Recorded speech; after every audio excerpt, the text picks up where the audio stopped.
Library Krishna, the Supreme Personality of Godhead Chapter 42 The Breaking of the Bow in the Sacrificial Arena. After leaving the florist's place, Krishna and Balarama saw a hunchbacked young woman carrying a dish of sandalwood pulp through the streets. Since Krishna is the reservoir of all pleasure, he wanted to make all his companions joyous by cutting a joke with the hunchbacked woman. Krishna addressed her, "O tall young woman, who are you? Tell me, for whom are you carrying this sandalwood pulp in your hand? I think you should offer this sandalwood to me, and if you do so I am sure you will be fortunate." Krishna is the Supreme Personality of Godhead, and he knew everything about the hunchback. By his inquiry he indicated that there was no use in serving a demon, she would do better to serve Krishna and Balarama and get an immediate result of the service. The woman replied to Krishna, "My dear Syamasundara, dear beautiful dark boy, you may know that I am engaged as a maidservant of Kṛṣṇa. I am supplying in pulp of sandalwood daily. The king is very much pleased with me for supplying this nice thing, but now I see that there is no one who can better be served by this pulp of sandalwood than you two brothers." Being captivated by the beautiful features of Krishna and Balarama, their talking, their smiling, their glancing and their other activities, the hunchbacked woman began to smear all the pulp of sandalwood over their bodies with great satisfaction and devotion. The two transcendental brothers, Krishna and Balarama, were naturally beautiful and had beautiful complexions, and they were nicely dressed in colorful garments. The upper portions of their bodies were already very attractive, and when the hunchbacked woman smeared their bodies with sandalwood pulp, they looked even more beautiful. Krishna was very much pleased by this service, and he began to consider how to reward her. In other words, in order to draw the attention of the Lord, the Krishna-conscious devotee has to serve him in great love and devotion. Krishna cannot be pleased by any action other than transcendental loving service unto him. Thinking like this, Lord Krishna pressed the feet of the hunchbacked woman with his toes and, capturing her cheeks with his fingers, gave her a jerk in order to make her straight. At once the hunchbacked woman became a beautiful straight girl, with broad hips, thin waist and very nice, well-shaped breasts. Since Krishna was pleased with the service of the hunchbacked woman, and since she was touched by Krishna's hands, she became the most beautiful girl among women. This incident shows that by serving Krishna the devotee immediately becomes elevated to the most exalted position in all respects. Devotional service is so potent that anyone who takes to it becomes qualified with all godly qualities. Krishna was attracted to the hunchbacked woman not for her beauty but for her service. As soon as she rendered service, she immediately became the most beautiful woman. A Krishna-conscious person does not have to be qualified or beautiful. After becoming Krishna-conscious and rendering service unto Krishna, he becomes very much qualified and beautiful. When the woman was turned by Krishna's favor into an exquisitely beautiful young girl, she naturally felt very much obliged to Krishna, and she was also attracted by his beauty. Without hesitation, she caught the rear part of his cloth and began to pull it. She smiled flirtatiously and admitted that she was agitated by lusty desires. She forgot that she was on the street and before the elder brother of Krishna and his friends. She frankly proposed to Krishna, "My dear hero, I cannot leave you in this way. You must come to my place. I am already very much attracted to your beauty, so I must receive you well, and since you are the best among males, you must also be very kind upon me." In plain words she proposed that Krishna come to her home and satisfy her lusty desires. Krishna, of course, felt a little bit embarrassed in front of his elder brother, Balarama, but he knew that the girl was simple and attracted, therefore he simply smiled at her words. Looking toward his cowherd boyfriends, he replied to the girl, "My dear beautiful girl, I am very much pleased by your invitation, and I must come to your home after finishing my other business here. Such a beautiful girl as you are the only means of solace for persons like us, who are away from home and not married. Certainly, a suitable girlfriend like you can give us relief from all kinds of mental agitation." Krishna satisfied the girl in this way with sweet words. Leaving her there, he proceeded down the street of the marketplace, where the citizens were prepared to receive him with various kinds of presentations, especially betel nuts, flowers and sandalwood pulp.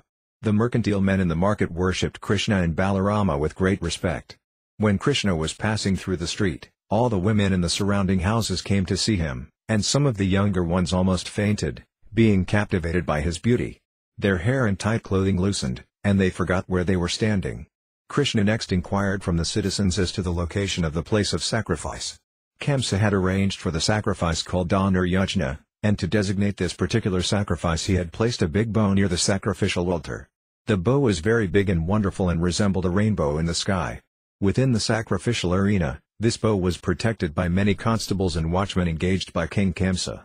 As Krishna and Balarama approached the bow, they were warned not to go nearer, but Krishna ignored this warning. He forcibly went up and immediately took the big bow in his left hand. After stringing the bow in the presence of the crowd, he drew it and broke it at the middle into 2 parts, exactly as an elephant breaks sugar cane in the field. Everyone present appreciated Krishna's power. The sound of the bow cracking filled both sky and land and was heard by Kṛṣṇa. When Kṛṣṇa heard what had happened, he began to fear for his life. The caretakers of the bow, who were standing by watching, became very angry, and with their respective weapons in hand they rushed toward Krishna, shouting, "Arrest him! Arrest him! Kill him! Kill him!" Krishna and Balarama were surrounded. When they understood the sinister motives of the guards, they became angry, and taking up the 2 pieces of the broken bow, they began to beat down all of Kṛṣṇa's caretakers.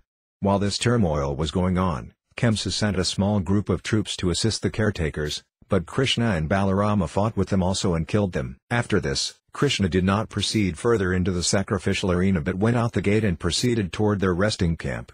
Along the way, he visited various places in Mathura city with great delight.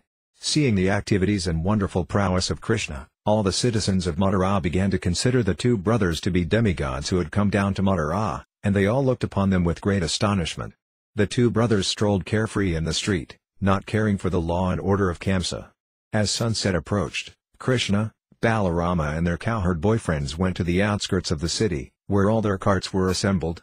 Thus Krishna and Balarama gave some preliminary hints of their arrival to Kṛṣṇa, and he could understand what severe type of danger was awaiting him the next day in the sacrificial arena.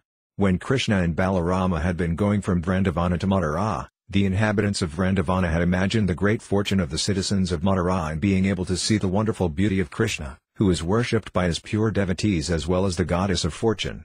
The fantasies of the residents of Vrindavana were now actually realized, for the citizens of Mathura became fully satisfied by seeing Krishna.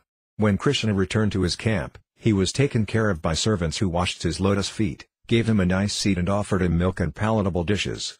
After taking supper and thinking of the next day's program, he very peacefully took rest. Thus he passed the night there.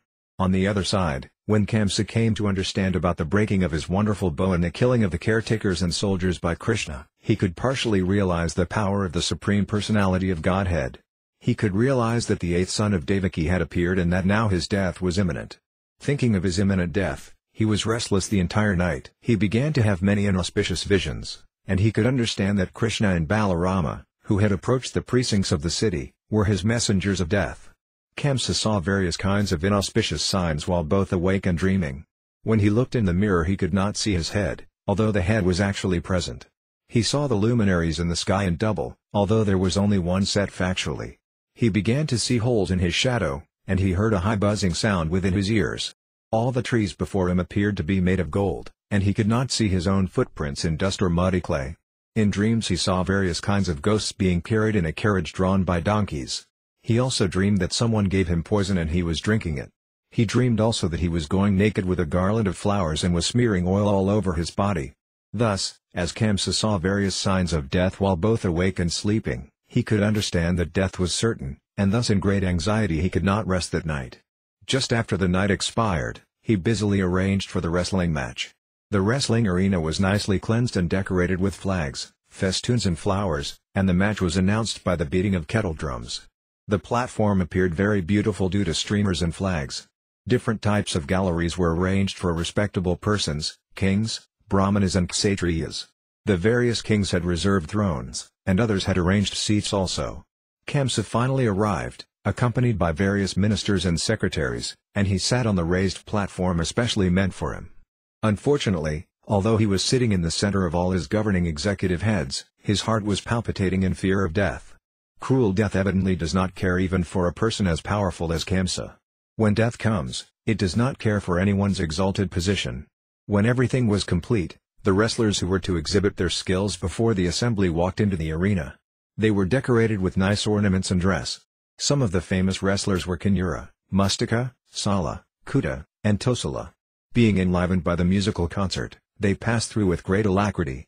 All the respectable cowherd men who came from Vrindavana, headed by Nanda, were also welcomed by Kṛṣṇa.